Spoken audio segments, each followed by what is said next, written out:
gosh, Asantseba, welcome to another episode. We're here again. Yes, we are. It's like complete women power on the panel today, all females. Yeah, but would amaze you, although we're all women, it would amaze you to know that some of them would think like men, Don't get confused by the looks of being women. All right, so I'm really excited for the panel we have on today's show. But the topic in today's episode is one that stirs up a huge amount of emotions in me. We are going to talk about the implications of George Floyd's murder and how the conviction for his murder, how that stirs up the emotions and the aftermath, both in America and how that affects the whole entire world.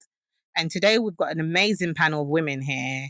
We can't thank them enough for joining us. We have a woman who is amazing at her field. She's a lawyer, she's an actress, and she's an activist, and she's a model. So she's a woman of many talents. She's Yvonne, actually the same name as me. My Christian name is Yvonne.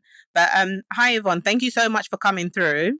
And then also we have Elaine with us, who's across the pond in America. Very blessed to have her. She's a child advocate and family lawyer. Oh my goodness, all these lawyers in the house. She's also a former US Democratic congressional candidate. Wow. Yeah, no, that's major. Yeah, when I saw that, I was like, yeah. And last but not least at all, we've got Ohemma. Ohemma is a fellow podcaster as well. And, she works in the financial industry. She's a specialist in risk and financial crime. Her podcast is great. It's Ohemma Talks. And guys, you should go check it out if you haven't already checked out. It is amazing. And again, Ohemma, thank you so much, first of all, for agreeing to do this and setting this up. It's been amazing. Thank you. Thank you. Thanks for having me. So guys, today we want to talk about, especially if I can put my first question to Elaine, because Elaine is across the pond. She's across in America. She's having or dealing the first-hand emotion as to what's happening with the George Floyd murder and the emotions that it stirred. I remember I was away on holiday in Ghana at the time when the murder took place. And obviously, like millions of people around the world, I saw the video. And it broke me. It really, really, really broke me. I just want to ask Elaine, how did you react to it? And how did fellow Americans react to it over there? Because we saw in the news how the Afro-Caribbean community were very distressed at this. But then, funny enough, this is not the first time this incident or incidents such as this occurs. There's been multiple hundreds in a year. But why do you think this particular murder was so highlighted and was brought to the forefront of the media? Well, first of all, it was very disheartening for all of us here too. It was heartbreaking to see a man dying in front of you. It's just traumatizing. And not to mention the fact that, he was Black. Till this day, that image is buried in all our minds, having to see that. It was painful. And I think this was one of the few times, and it's happened many times, that I think unanimously across the board, most Americans said this is murder. This is just wrong. This man, they try to make excuses for it, say maybe he was in a state of mind or something. I don't know. But I think majority of Americans said this one is murder.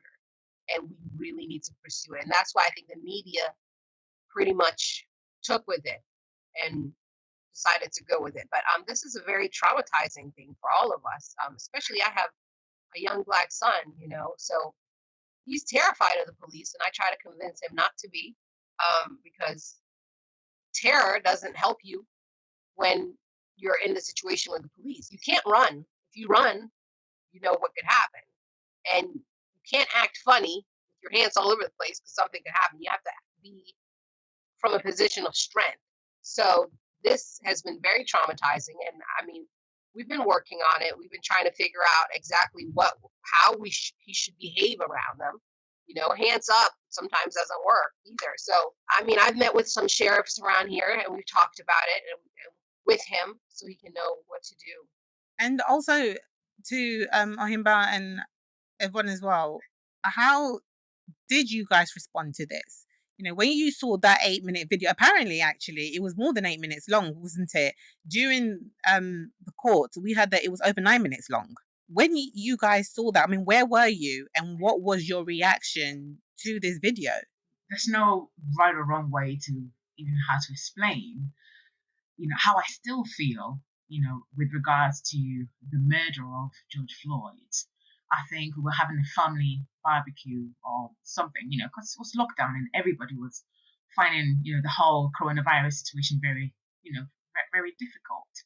And, to have a breaking news to see this a particular black guy, has been killed in broad daylight, it was just ridiculous. So seeing the video, which we initially thought was 6 minutes or 7 minutes or 8 minutes, but now knowing that it was actually 9 minutes and 25 seconds or something like that, is absolutely ridiculous to see a person put in a position of power or with a responsibility to protect actually abusing that power and using that power to murder or cause immense pain to somebody was just something that just needed to be dealt with. And I think this case became a high profile case because everybody was going through such a hard time.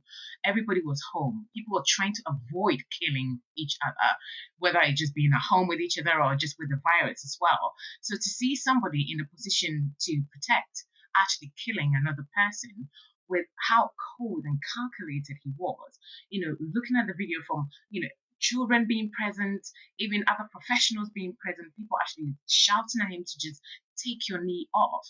There was no compassion in the way that he was, going about his duties. You could see that he was completely cold. He was dead. And he just felt nothing. He didn't feel that he was on top of another human being's, neck and taking his life away from him. So I think this is something that shook the world to see that we've all heard the news about a particular black guy has been killed here. Somebody was just driving with a minor, driving offense, have lost their lives. But there's always the excuse of, oh, maybe he was just a terrible black guy. Maybe he wasn't listening to the police. Maybe he was aggressive. Or maybe he was in a gang. Or maybe he was being lippy with the police. There's so many excuses of why maybe the police, had to take such drastic measures or be, absolutely use excessive force. There's always some reason why. But this time, I think it was so different that the whole world could see. So for me, it was heartbreaking. Like you, it broke me. I think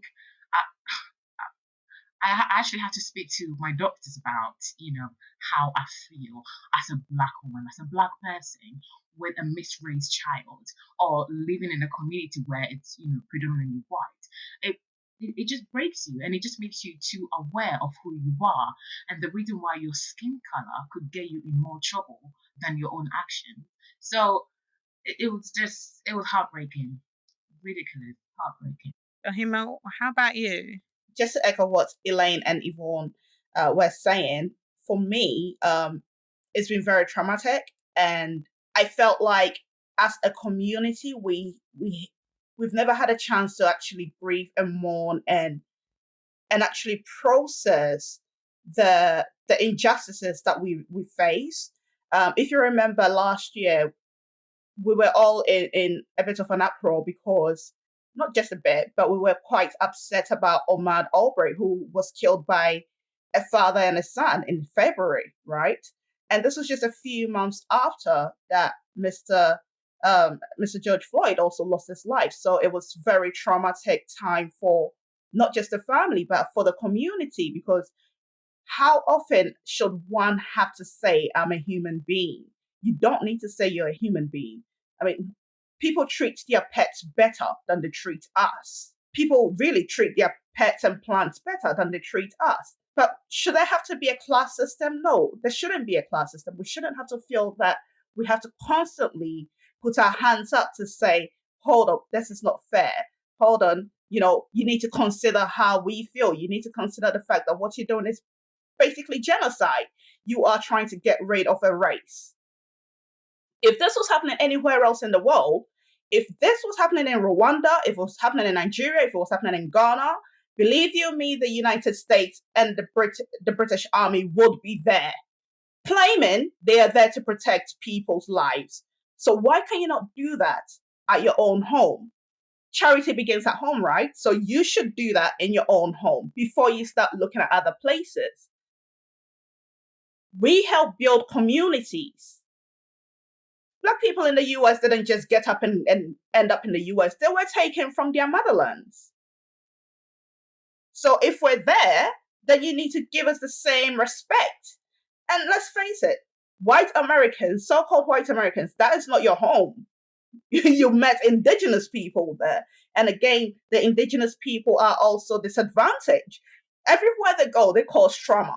And it's very heartbreaking to sit back and watch. And being someone in an interracial relationship, it's quite difficult to see such things and then also educate my partner to say, look, this is how I'm feeling, or even to have the conversation with him, because it was very difficult for him to also have that conversation with me. He could see the physical impact that everything was having on me. And the same thing going to work and having to pretend that everything is okay. I'm in the right state of mind to continue working when at work we also have institutional racism. So it's just too many things going on, and it gets given fancy labels to cover up the injustices. So Elaine, I don't know if you're aware, but in the UK, there's a term called BAME, which is Black, Asian, and Ethnic Minority. And this is used by politicians and so-called allies to basically group all minorities under one hat. So if Black community is saying, no, we are facing these injustices, we get told, oh no, but the rest of BAME as a whole isn't experiencing this. And I feel like that's the same when you look at other Western societies. They group ethnic minorities together, and therefore an issue that's affecting one particular group isn't well addressed. So having all those feelings and just thinking about, well, with what happened to Mr. Floyd, if one of the bystanders had stepped in, if a white bystander had stepped in to say, what are you doing, and pushing them, would he have stopped? But then this is a guy who didn't care that he was being filmed. He's been conditioned not to care about being filmed because he knows there's a hierarchy that protects him. Do you know what? You actually just hit the nail on the head of another discussion we're going to bring up as well further to that. I don't know if Asantseba will back me up on this, Asantseba, but when it happened, like I said, I was in Ghana, I was on holiday, and I was with Asantseba as well. And I think when I say that Ghana became united on this, because I felt, in a sense, we felt that he was one of our own, or the Ghanaian people felt that he was one of their own.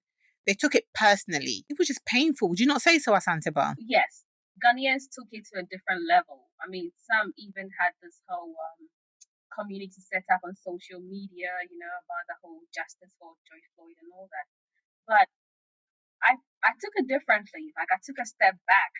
Yes, what happened to George Floyd wasn't great. It wasn't supposed to happen. It wasn't right in all levels, in all angles. That was a terrible thing to happen. But I also sit back and I go like, yes, it happened physically. We all saw it. But coming back home to our Black community, we do more than this to ourselves. We do worse than what has been done to George Floyd out there, to ourselves, to our siblings, to our brothers, to our neighbors. We do them. We get to criticize when another person of a different color does it to one of our own, but we don't treat ourselves even any better. Yes, I see what is happening, but I also go like, okay, we give room for people to step in and treat us differently. We preach about unity when something terrible happens, but are we united, like, behind scenes? Do we see ourselves as, we are related in a different way? No, we can't preach to people what they should do to us when we don't even practice it. So just to counter that rationale, I think we need to be very careful as a community not to point fingers at ourselves, because these are two separate issues. Because when you look at the white community, there's also crimes that they perpetrate against each other. So I know what you're saying refers to the Black on Black crime, but that is completely different. Every community, and if you go to like a very predominantly white community, the crimes that will be perpetrated there wouldn't be by a Black person, because the black people don't live there. It will be by their own fellow people. So it's very different conversation to the racial issues that we face. The racial issues goes far because it's so institutionalized. It's hard to really break it down. And as a community, we are at a disadvantage. So the issues we face, most of us don't even live in decent homes. And it's hard for people to get jobs. There's so many issues going on that I don't think we should start saying that, well, we don't treat ourselves fair. White people have their own issues. You live in the UK, you've seen Jeremy Kyle, right? They go onto these TV shows and you see them fighting each other. It's like Jerry Springer. They go onto these TV shows and they're fighting each other. So they have their own issues. But the issue of race and crime committed within the community are two different things. And it's dangerous when we start saying these things, because then it gives ammunition to the other race to think that it's, oh, look, they're savages. We told you they're savages. It's like you're giving them evidence to support their ideology of who we are, and that's not who we are. Okay, so I was building my point home. I'm in Ghana. It's Ama that is in the UK. But then I was bringing my point home gradually. I am not succumbing, or I am not encouraging that, yes, this should be done to blacks. Of course, I root for the Black Lives Matters any day. I have siblings, I have friends scattered all over the world. What happened to George Floyd? Could be my brother, could be my dad. Watching that video, I didn't even have the stomach to watch till the end. That was a terrible thing. But I am saying that let's start protecting ourselves. Let's build unity for real. Let's not wait for something to happen. Let's always stand firm on ground. Yeah. Yes, what the police officer did, he did it freely. Like you said, he was being filmed, but he didn't care about it because he knows that if worse comes to worse, he's going to be bailed out, because that has been history. Yeah, it happens over and over and over. Watching George Floyd on the ground, pleading for his life, calling his mama, my heart tore into pieces. Like, that was the most terrible thing ever to do to your fellow human being. Put everything aside, the skin color aside. And this doesn't happen only in the streets of America. It happens even at the workplaces where we have different people working there. Like where we have the white people working, where we have different skin color. It happens everywhere. This whole racism is all over. It's crazy. Like, you go to workplaces, the people you work with, the things they see, how they even think about you, how they think of you. You walk into an office to have a presentation, and already look down on you before you can even say whatever's coming out of your mouth. Mentally, it doesn't just stop at what is happening on our streets, the shootings. No, it doesn't stop there. It goes beyond that. And to me, it's terrifying. It makes it so difficult for me. Like, I think of having to have babies, and I'm like, oh my god, is that what's gonna happen? Do I even want to put myself through this? It doesn't stop there. I have families all over. I have friends all over. Every time I think about what happens, every time I can't even get the whole picture of George Floyd, the whole thing out of my mind. I can't even take it off. A lot of things have happened, but what happened to him was recognized globally, because that was the peak of it. That was, like, treating him as an animal, like you said. They give in regards to even their pets, more than human beings. I am not succumbing. I am not applauding them. What I'm saying is, as Black people, we should even have that unity front. We should build it stronger. If we are able to stand on our feet, on our grounds, and then build this thing very, very, very strong, so much that has, like, the white supremacy, what they have done, if we're able to do half of what they have done, I seriously feel and I believe that somehow we'll be able to stand up to them. It starts from there, from our workplaces, from our homes, from our schools. It starts from there. We don't have to sit down, fold our hands, and wait till something happens before we come out and have all this Black Lives Matter thing happening. No. So even though I agree with most of this things that Asantseba is saying, I think this is a different conversation. I think your thoughts are more to do with maybe African unity and maybe the economy, and making sure that we can rise about some of the issues that we as Africans face, whether back home or elsewhere. But I think this particular conversation relating to George Floyd is really very much bang on racial inequalities and racial injustice. And when we're talking about racial injustice, it's not about we as Black people doing what is right and being united. I mean, that is not something that we can even like let go. We need to work on that. And I think everybody on this panel, will agree that this is something that we need to actively work on to tell our fellow African people we can do this. We need to build our economies. Maybe we need to enter into better contracts and make sure that we get to the better reward and result or benefits rather than giving everything away. And those who are actually negotiating contracts on behalf of African, countries or our leaders don't pocket the rest of it. So I think this is really a different conversation. But when we come back to racial inequality and racial injustice, when we hear so many news items, when we watch so many news items again on TV or on radio, whatever it is, and all we hear about is, a Black guy has been shot dead, a Black kid has been shot dead, a woman with a boyfriend in the car, the guy has been shot dead in the car in front of the baby, in front of the wife. It's just it's about white supremacy. It's about people who feel they're above the law or another human being and treating them, as such. So we need to just roll back a little bit and get back on track with George Floyd and what actually happened.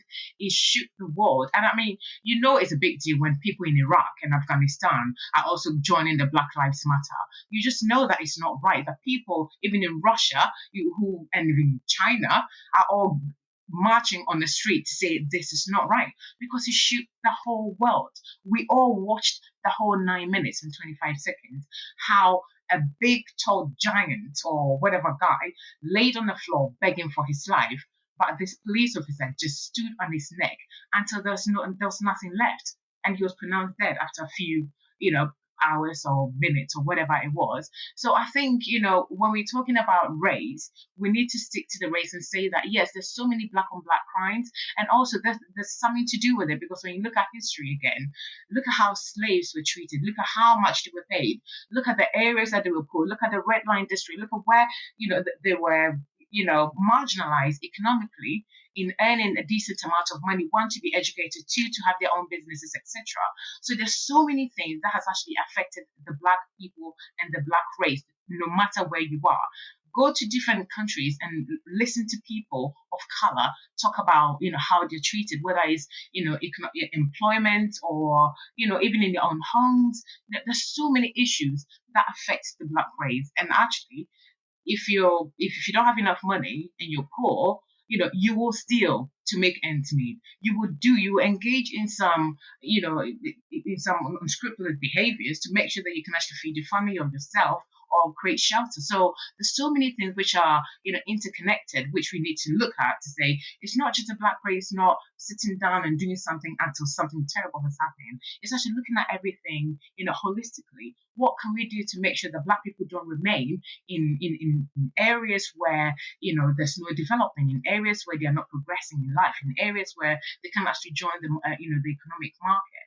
So again, if you move them away from there, the crime rate will reduce. People are not just going to treat you anyhow because you come from a particular area in a particular community.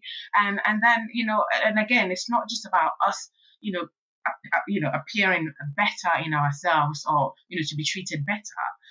We, in any country, we have constitution, we have rules and regulations saying every human being is supposed to be treated this way. And this is what, whether you're police or any person put into police position of power, is supposed to do and abide by. And Mr. Derek Chauvin is not above the rules. He is not above the training that he's been given to say you are deemed to be going out to protect the citizens. George Floyd was a citizen, of Minneapolis, and he was supposed to be protected. And in fact, when you look at the offense, which actually cost his life, it was just trivial. And actually, a police officer, well, not a rogue one, would have actually made sure that, he was just arrested, put in there, or just, cautioned, or there's so many ways that the police officer could have dealt with this case instead of using excessive force. And again, this comes back to how black people are treated in communities. Whenever you go, above any rule or, do something untoward, there is never a leeway given to any black person. It's actually full force, excessive force. And again, I think we need to come back to say, who is at fault here? Who is supposed to be, educated or trained better? Maybe the people put in such positions who are supposed to be protecting us. They need to be retrained. They need to be, informed that your job is not to go out and kill people, no matter their offense. You're to go out and educate, you're to go out and, make everything right. So I really have to say, your comment about unity, African unity, yes, is great, but this is for another day.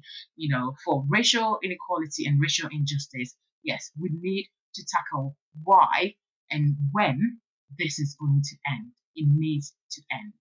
Everybody needs to feel safe in every community, whether in America or the UK or even in Ghana. We all need to feel safe. I couldn't agree anymore. Elaine, what would you add to this? Okay, so as an attorney, when I hear people grieving or have issues, I like to think solution oriented. Starting off, I noticed you said something about Bane. I've never heard of that. I'm glad you educated me on that. The United States is trying to be more like Europe in so many ways. We're trying to have Medicare for all like Europe. And now I'm noticing that we have this new term called a person of color. And I associate that with what you said was Bane. One example of how that hurts us instead of helps us is I remember a relative of mine was actually having a panel with a group of people, and it wasn't diverse at all. They were talking about diversity in the workplace and things like that. And somebody wrote in the Zoom chat, well, why is this panel not diverse? And in response, they said, that's not true. Somebody's here, a person of color is amongst us. And nobody looked like they were of color. But even if you have Hispanic blood or anything, you're considered of color. So your issues sometimes can be marginalized by that. So I'm curious. We are also thinking about our gun laws. We're thinking about what we should do. I know in the UK, I don't think the police, when I was at Oxford for like some 4 months, I remember the police did not have guns. They had tasers, I think. I don't know if that's changed, but they were on horses with a bunch of huge tasers on them.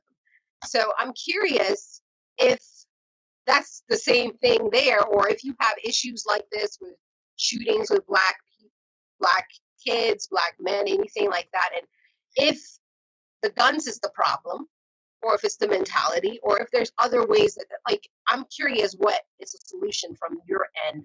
And also, one thing you touched on, Asantseba, was something that we're criticized for as Africans is, where are you? African Americans look at us and say, where are you when we're having these issues? Everybody has their base. The Indians have India. The Asians have Asia. They have a base that are supposed to come for them when there's an issue. But the Africans, we just kind of lay back. And when the shootings are happening in America, where is the help to come? So I appreciate Nanado making a statement and things like that. But we need solutions. We need the Africans to really back the support. So yes, unity is important, but also actions towards backing is important. So I like the fact that Nana Akufo-Addo said that, you know what, I will give, I think he said something about giving asylum to African Americans coming to Ghana if they were seeking it because of the shooting. Yeah. That to me is a very affirmative action. That's very good. But more Africans need to do that so that African Americans feel like they are part of us, and it's not just leave us to deal with our own issues. So I'm curious your opinion on that. I don't know if Yvonne and Ohemma can relate. I think there has always been racism in the UK, but I think it is not as open for everyone to see as is in the US. I think in the UK, there's the racism you experience is sort of almost as if it's undertoned. So almost you think that you're the one with the problem, because it is not so overt. I remember being at school and I was always told, by my parents that you always have to work 10 times as hard as your white counterparts, and being a little girl, I didn't quite understand that notion. I always used to, come on, it can't be. But as I grew, I entered into secondary school and I realized, you know what, my parents are right. My parents are right because we even had a system in secondary school where they did this class system in terms of how intelligent you are based on what sex you go in. And I realized as, as black kids, had to always fight 10 times as hard to get into the top sets or the top classes. In the UK, racism problem isn't as reported as it is, or it's not widely out there to the rest of the world as it is for the United States, unfortunately, because there are a lot of black deaths that goes on. But because our police officers don't carry guns, they use a lot of brutal force. Because a few years ago, there were a lot of black deaths in police cells that were unexplained. I mean, people get arrested, black people get arrested fine. But then the matter of when the doors are shut and the public's out of sight, when families go back to visit their family members in cells, they're not there, they're dead. So a lot of police brutality happened behind closed doors, where people weren't able to film, when people weren't able to witness, so that the police can all of a sudden come up with their event, and it couldn't almost be challenged because they were the only parties there, and obviously the person that was dead. Like obviously you ladies on the panel, I've got a son, a black son, 2 years old, and I'm actually fearful for him. I'm fearful for him. I'm fearful for him because I know what will happen in the streets. When he grows up, what is the world coming to? What is London coming to? Will he be able to have freedom in the streets as his white counterparts? Can he go out to visit a friend? Can he, work hard and enjoy the fruits of his labor by owning a beautiful house, a nice car, without being stopped by the police and targeted and stereotyped as some sort of drug dealer or some sort of inhumane human being because of the color of his skin? I mean, recently, Elaine, in the UK, we had a panel which was selected by the government conveniently to look into the issue of race in the United Kingdom. And what hurt me most is the majority of people on this panel were of color. They were of color. And their conclusions to the research they had going on, I think, for the past year, was that the UK wasn't institutionally racist. And in fact, black people could achieve more than their white counterparts. Now, this report brought up a lot of emotions within the black community, because it hurt me that, I mean, I was so confused. I didn't know if, these people were being, let's put the word out there, whether they were being bribed or, because how can you be a person of color and tell me that you haven't been affected by race, or you don't see others that have? It just completely just blew my mind. I don't know if Ohemma or Yvonne has got anything to say about this. This report was absolutely mind-blowing. And I didn't understand how people can sit there and head such a panel and say that they had thoroughly investigated this and there was no institutional racism in the United Kingdom. It was almost uncomprehendable. So, you see, this takes me back, just before Ohemma says anything, this takes me back to what I said about we coming up for our own, we standing up for ourselves, we supporting ourselves. Because how can this be? This is quite terrible. Like, you go through a research like this and you come back saying, no, black person can do better and better than the white counterpart, knowing that is absolutely wrong, knowing that is not even the truth. So what are you portraying to the rest of the world? Like, the blacks, they are lazy, they're not trying to pull their weight. Like, what are you saying? So to me, I feel like we have to start with something before these people will start regarding us, giving us some sort of respect. And I like what Yvonne said when she mentioned that when you come from a certain part of the community, you're treated differently. And when you don't have money, you are forced to do certain jobs to put food on the table. Again, I know with history, like, yeah, blacks have been stuck with the drug dealers, a lot of, stuff like that. It's right about time we get off that. It's right about time I mean, yes, it's hard. Times are hard. But is that the only solution for us? Why must we allow ourselves to be dragged into the mud with that, known for that? So I think it starts from somewhere. We need to cut off a lot of things to be regarded, No, but hold on. Can I just say something? I do think that what you're saying is fair enough, but I do not agree with that, because in what sense are we being dragged into the mud? we're not being judged into. My thing is black on black crime. That conversation's for another day. But how dare you, a white man, think you're better than my fellow brother or sister and put your knee on their neck? You can't create a human being. As my mother would say, you don't create a human being. So how dare you feel that you've got the right to take a life away? So for me, I'd have to disagree there with you. Listen, black unity is great for another day. I've been to Ghana. I've seen the way the expats, when they come in, they feel like they've got some sort of ego boost, or they've got something of the black community. That's a conversation for another day. I get angry when I see that. We shouldn't allow it, and I get that from your perspective. But for me, it does not relate to how it's okay. Are we then giving them a pass? Are we then giving other races a pass to do us wrong because the color of our skin? That's wrong. That is completely wrong. Because in the case of Mr. Floyd here, there were so many things. When I read up about what had happened, when I saw the video, I cried because there was so many things. The guy, not only was he black, but he had a mental issue where he just lost his parent. He was going through like mental trauma. He was talking about his mum, the death of his mum. So he had all these other issues that could have just easily been addressed by that police officer. What makes you think that you're better than me because you're white? It gives you the right to apprehend a black man and do that to him. It doesn't. Asantseba, an example is this. If you, we're siblings, right? Me and you. Mm-hmm. So if me and you have a falling out, and we disagree on something, does that give somebody outside our circle, a white person, to come and attack me because me and you are on the same level page? Okay, no, that doesn't give another person the room, but it goes beyond you and I. It goes beyond, siblings issues. It goes beyond that. This is generation. This is history repeating itself. That is what I'm saying. No. I respect that, but that's the easiest way I can interpret it to you. You're saying we should also have unity amongst our people. I'm not saying that what they did to him was great. When the policeman had his knee on George Floyd, wasn't there any black person standing on site? From what I remember the video, predominantly black people standing on site. What did they do?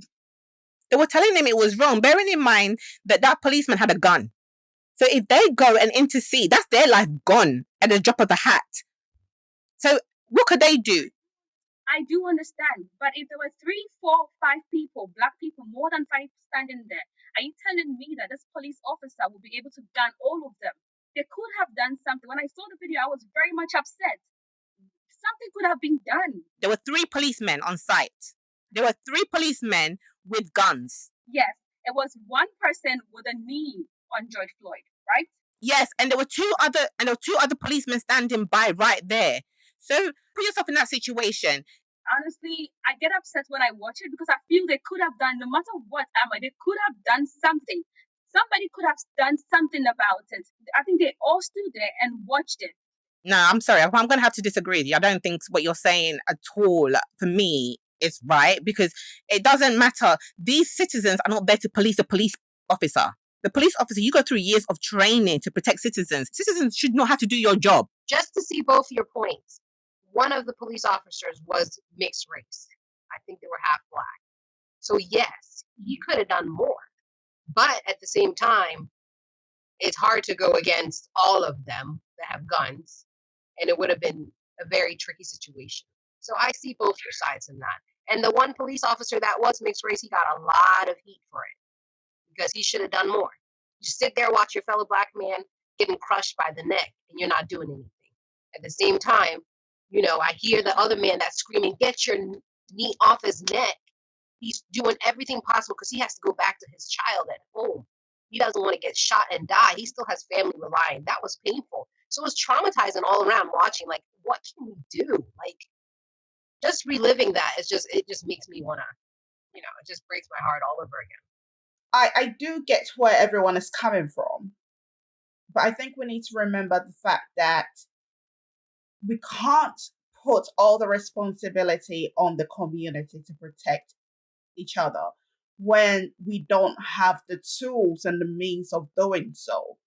So when the event happened, it wasn't just black people that were around. There were also other races around. And,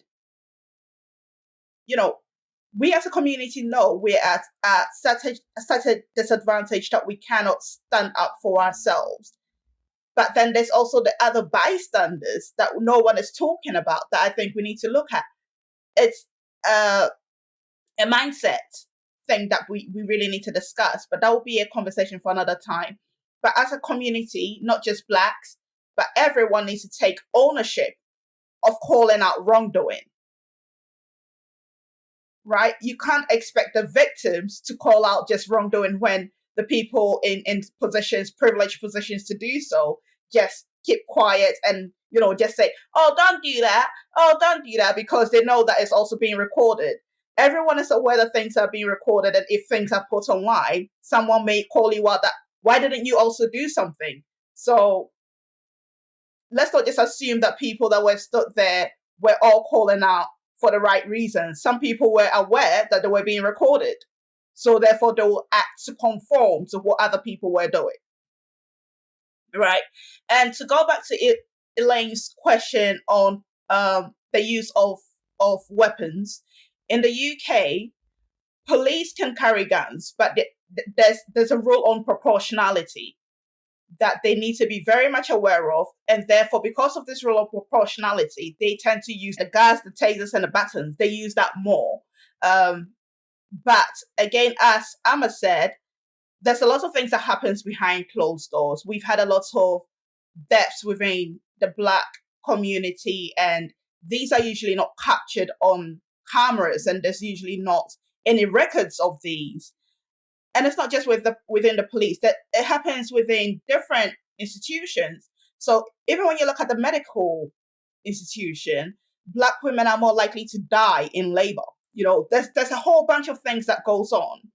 And I've had my own personal experience of going to the hospital, and instead of being given general anesthesia, I was not given that. I was just given like a basic one where I was up, and I was saying to Yvonne, after the operation, we laughed about it, but at the time it was really horrible, where I was being cut and I was being like, they were using fire to burn and stuff, and I could smell it. And I actually said, oh, is there a kitchen around here? I can smell barbecue. And they laughed. And they said, no, Nana, it's you. We're working on you, And they kept saying to me, oh, you're so strong, because we don't know any other person who could have handled this. And I came out thinking, are you serious? Like, I was in so much pain. You had to keep giving me injections just to keep me awake. And I was there thinking it was barbecue when it was me. Like, you wouldn't have done this to any other person. This is not on. You wouldn't have done this to any other person. And then the question also becomes, who do you really report to? Will it even be well investigated? Because in the past, when I've reported things about hospital treatment, all I've gotten back is, we're very sorry, we've now made all these changes to our operations at the hospital, and therefore, that's basically it. So in terms of institutional issues, it goes far and beyond.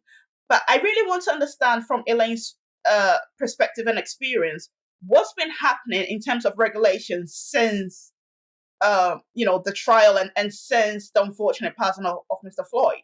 So I know the Democrats issued a policing bill, and I haven't really heard much about it in the UK because it wasn't well documented. If something has been done on that and it's really being pushed forward, it will be very good. But it will be good to actually see high-level form of changes happening, and not just word of mouth, because we've all heard it before. We've all heard that we're working on changing things. We're working on changing things. It's been over 100 years and they're still working on changing things. So at what point do we really say we need to have accountability, strong accountability for these things? Because like I said previously, if it's happening in Afghanistan or Rwanda or anywhere else, we will have the US president and the UK prime minister and the German prime ministers making a whole bunch of noise about this at G7. So what is really happening from that side? Well, first of all, we consider it a victory.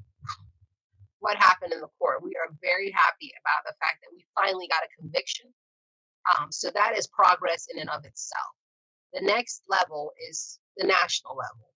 And yes, the Democrats are pushing for legislation on police brutality, and also with making sure that what happened with George Floyd does not happen again. So it is being pushed, but it's not passed yet. So hopefully, with the current administration, it will move through quicker, but it's not passed yet. And definitely, at least, I think Black people have taken a sigh of relief that we finally got a conviction. And that at least is going to hopefully prevent other police people from doing the same thing. I think qualified immunity, some states are getting rid of that. New York has gotten rid of qualified immunity, which is basically, in so many words, for me briefly summarizing, is that, if you hurt somebody on the job, you're not going to be persecuted as if you were a regular person for murder or anything like that. It's because you had to do it in the process of you being a police person. So I think New York has gotten rid of that. So now police people know that, hey, if you potentially kill somebody on the job, you could be liable. You could be held just like everybody else, go to jail and be charged with murder. So that qualified immunity, like I said, it's state by state can do whatever laws that they want as far as that. But if New York has started it, soon enough, I'm sure another state will start it, and it might have a ripple effect. But the main thing that would actually make everybody have the same law would be the federal government if they were to enact it. And then across the board, we don't have to worry about the states having to do individual things. That's where we are. I remember Elaine did ask a few questions about the UK and whether we've experienced any, we don't have the gun crimes here, but we do have a level of it, but not as, ridiculous as what happens in the US.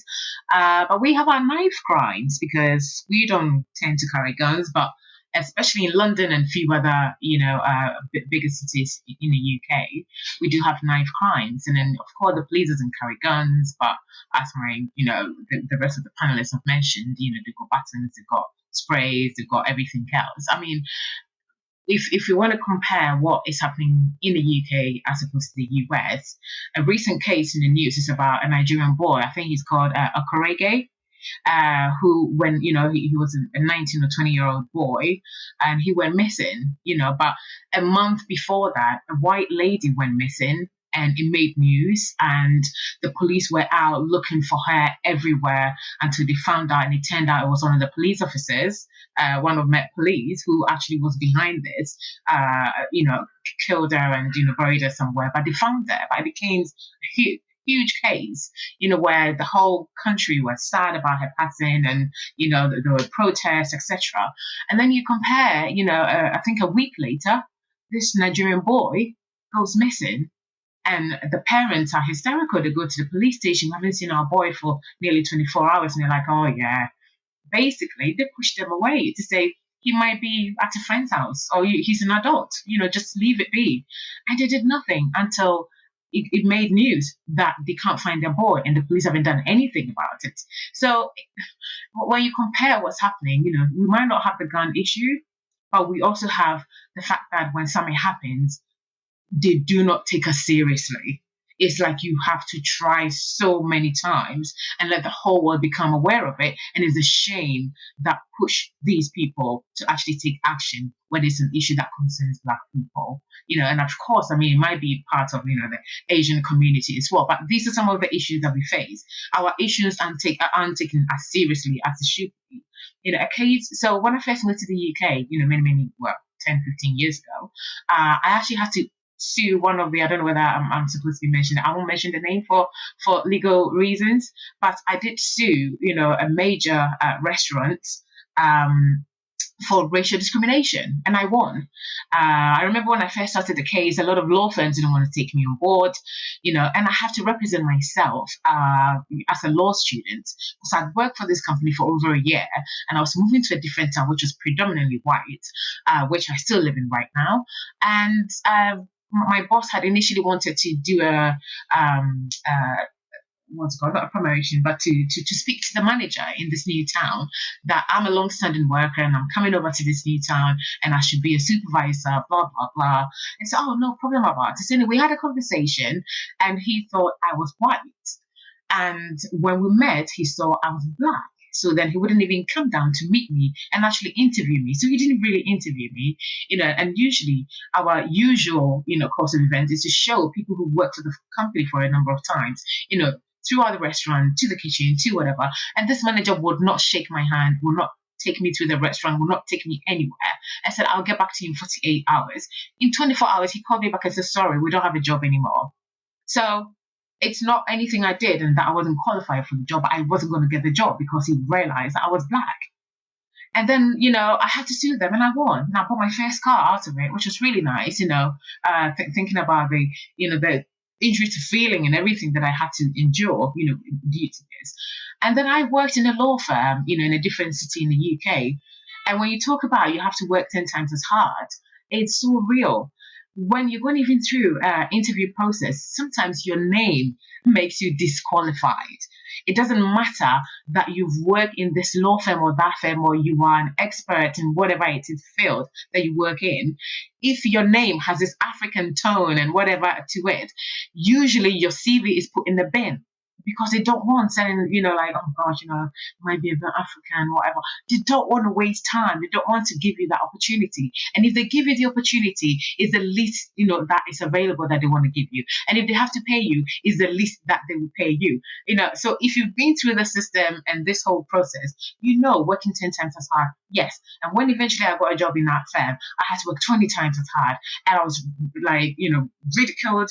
I was like marked. I was watched. It's never ending. And eventually I left, for a better prospect somewhere else. So it's so destroying. It just makes you think, what else can I do? It's not that you're not qualified, but everything else is hard. And then you come to childbirth, you come to, going to the hospital, there's so many things that just affect people, of, I don't even want to say people of color, just us as human beings. And it hurts and it's annoying, because sometimes between life and death, they talked about how women or even a lot of black people are not given painkillers, because they think you should be able to endure a lot more pain that you're in. So it doesn't end with just economic. It's health. It's everything else. Put together.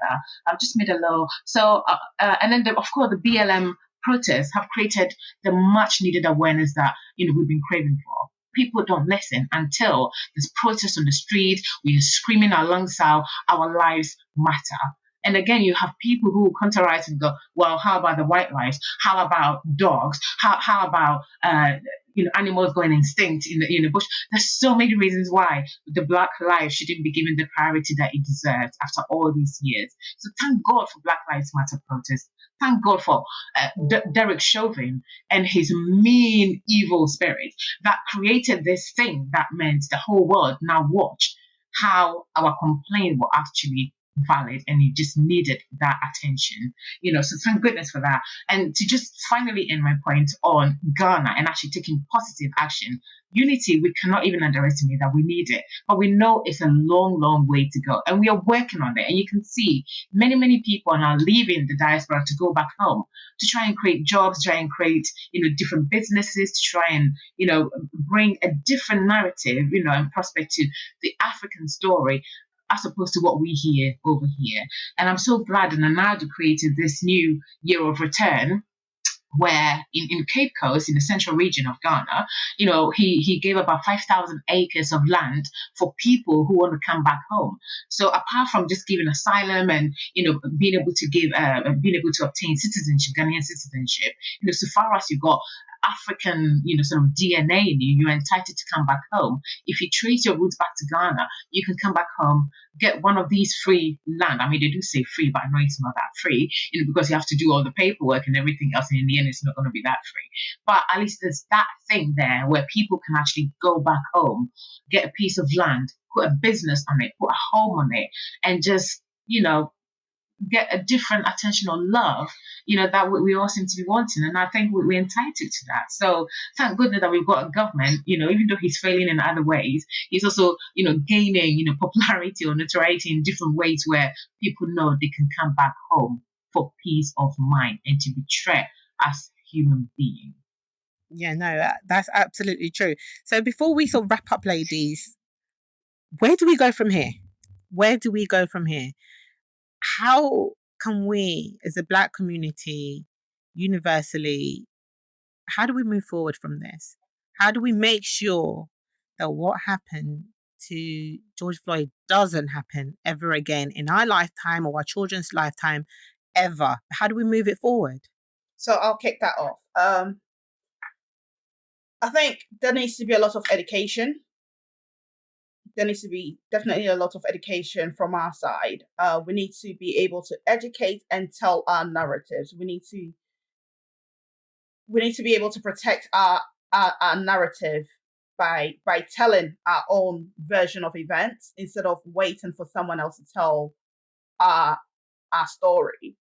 And owning it. But we also need seats at the table, because when you look at other communities, when you look at the Jewish community, they are so strong. They are so strong. They protect each other and they have seats at almost every big institution that you can think of. But in order for us to get there, we need that economic power, right? Because you can't get a seat at the table if you don't have that financial backing. So we need to find out ourselves the right ways to create our own economy. Because once we have our own economy, our voices will be respected more. And we need to also learn to protect each other. Just like Asantseba was saying, we need to be united and we need to protect each other. But again, as everyone else has highlighted, the African nations need to also step up. They need to really say, look, what happens in the US or whatever happens to our people in UK, Germany, Paris, it's not right. It's not right. And provide a safe haven for people to know that whatever happens, they can always come home. Because if you're not wanted somewhere, you should have a different place to go to. And as we live in a globalized world these days, you can easily travel back to Africa.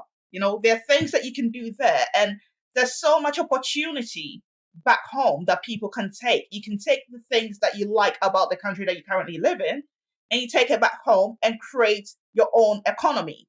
Help create your own economy, because we definitely need that. And in also telling our own narratives, we need to reject labels, because a lot of the things that happens, a sociologist will say it's a self-fulfilling prophecy. It's like we end up accepting a lot of the labels and therefore thinking, well, what else do you expect? No, you shouldn't accept that label. And that's something like I try to tell people a lot. Don't accept that label. Put yourself in a position whereby you are noticed. So I tend to go for a lot of, before COVID, I tend to go for a lot of web seminars and networking events. And there were so many times where I found myself being the only Black person there. And people will then say, well, how do you have all these contacts? That's because I put myself out there. I put myself out there to be criticized and to learn. But you live in a white man's land, so you need to understand their culture. And the only way you can do that is to put yourself out there to learn. If you stay within if you only stay within the community and don't learn about other people around you, you can't expect yourself to assimilate to the rest of the community. You really need to put yourself out there. And rejecting labels such as BAME, I really can't stand that phrase BAME, because I just think it marginalizes people's struggle so much. And already there is this issue of model minority, where Blacks are not seen as a model minority, but Asians are seen as the model minority. Every time people say minority, they say, oh, well, when they say BAME, for example, right now we have Priti Patel in Parliament. So when people are calling out to say, well, there needs to be more diversity in Parliament, you have people saying, well, there's Priti Patel, and now you have Kwesi Kwarteng in Parliament as well. But before that, it was mainly Priti Patel. So you had the Prime Minister turning around to say, oh, of course we are diverse. Look, we have Priti Patel. It's like, Priti Patel is an Indian woman who doesn't really, I can't associate to, and from speaking to other Indians, they can't even associate to her because she went to a very private school and she's had a very privileged life. So people can't relate to her. How about you find people who didn't go to Eton or go to all these private schools, but who understand, who really have a good, solid understanding of what happens at grassroots level? Because in order to run any economy, you need people at grassroots level, right? Restaurants can't run without having people that work on farms. And most of the people that work on farms, even you live more towards the countryside, you wouldn't tend to find the white ones picking the tomatoes. You find the Polish and the Africans picking the tomatoes and harvesting and all these things. So even at grassroots level, you need us to have this institution of yours that you think it's okay to then look down on people. You need us. You need our manpower. So we really need to say, you need us, and therefore we demand better. And we can call it out. We should be able to call it out. And at work, I did say something on a work Zoom call where people kept saying microaggressions. And I said, stop saying microaggressions. Call a spade a spade. Why are you saying microaggression when the person is being racist? I don't believe in the term microaggression because it feathers and it covers up the racist behaviors and prejudiced behaviors that people do.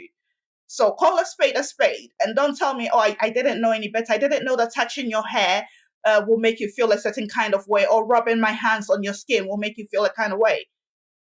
There's no excuse for that these days. Everyone has a smartphone. You all have access to internet. You can educate yourself. So let's call a spade, and let's own our own narrative. Yeah, that's basically my 2 cents on that. I think we need to keep advocating. I think the amount of people that pushed and advocated is what finally gave us the relief that we had in the conviction with George Floyd. And I think the international community, like you guys are doing, speaking up, doing the marches, Black Lives Matter, posting on the internet, getting your leaders to speak up. If everybody in the world is speaking up against this, it gets more attention. It gets more pressure on our leaders to make more laws, to change things for the better. It's very, very saddening and terrifying for parents like myself that have sons that, I have one son with the special needs that I don't even know how to train him to react to police. I just hope and pray he never encounters the wrong policeman. And I have an older son that the more I'm scared to talk to him, because like I said before, the more I talk to him, the more I scare him. And then that could have a negative effect. Like I remember I went to the courthouse one day with him and his hands were in his pocket like this, like the whole time. I was like, why are you doing that? Because he said he's afraid that if he takes his hands out, the police might think he has a gun. But when we got in the elevator with the sheriff, I said, is that the right thing to do? The sheriff said, no, it's better to just keep your hands like this across your chest, because putting in your pocket actually could give the wrong impression. So it was just sad to have that interaction, that we have to actually think of ways to have our kids position themselves so that the wrong things are not thought of. But that is the education that unfortunately right now we have to give to our Black children until things are where they need to be. But I'm at a loss for words as to how to fix this problem other than what we are already trying to do. I have one idea that I think I would like to push for policy is to actually fund policemen that are snitches. I think that's the word we use. I don't know if you know what that means in American English, but police people that are willing to tell on their fellow policemen that are racist. That if you hear a fellow policeman saying, well, I'm going to really cook one today, or I'm going to kill one today, give that policeman an incentive, give him a raise, a promotion for telling on that guy what he's planning on doing. So if you can actually incentivize policemen looking out for each other and making sure that if there's wants to be weeded out, I think that would be a good progress as well. But that's just my own little policy idea that I have that I haven't. It may have already been done, but I plan on pitching it to whoever wants to listen. So thank you for having me. Okay, so I was speaking aloud, Yvonne, to wrap us up. I feel like Elaine just said everything that I was going to say. A police to police, a police, that is actually what I was going to say. Because there are some good policemen out there in all instances. All of them cannot be bad nuts. There are some good people out there. So, yeah, if we have the good ones looking out to pick out the bad ones, this will be much better. Because the problem is all them. It's not the people. It's just them. They go out there, and I feel like they have a checklist, or they are on some competition who is gonna kill more Black people in a day, or something. That's how I feel. Like they have something going on between themselves. Like I'm gonna kill more than you're gonna do. Because it doesn't make sense. But yes, and also you said the very thing I was gonna say. Advocate. We just have to keep pushing it out there. Add more voices to it. Yeah, the more we make noise, I feel like the better we get, the better our chances of putting through this. Like we got this policeman that actually killed George Floyd, convicted, which is great. which I was so excited when I saw it. I was like, oh, finally, something has been done about it. So I feel like, yeah, the noise we make, advocating, getting the right people to back us up will be just great to do that. So, yeah. I think education is key. When it comes to racial issues, people are very much ignorant and they believe whatever they're fed. So I think starting as early as even in nurseries to just tell, children that just because this person comes from a different country or looks different to you doesn't mean they're beneath you. We need to start when they are young, because I have a colleague whose nephew went to school and another white kid who was also 3 picked on him and said, oh, your skin is a bit dirty. It starts at that level.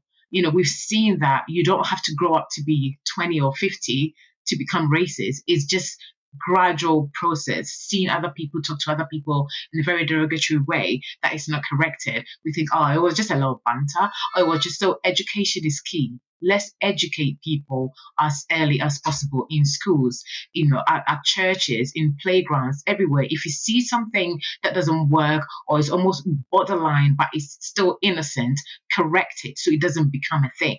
We need to, as Elaine and Nan and everybody said, actually, we just need to keep pushing. Protests, we've seen that protests are key.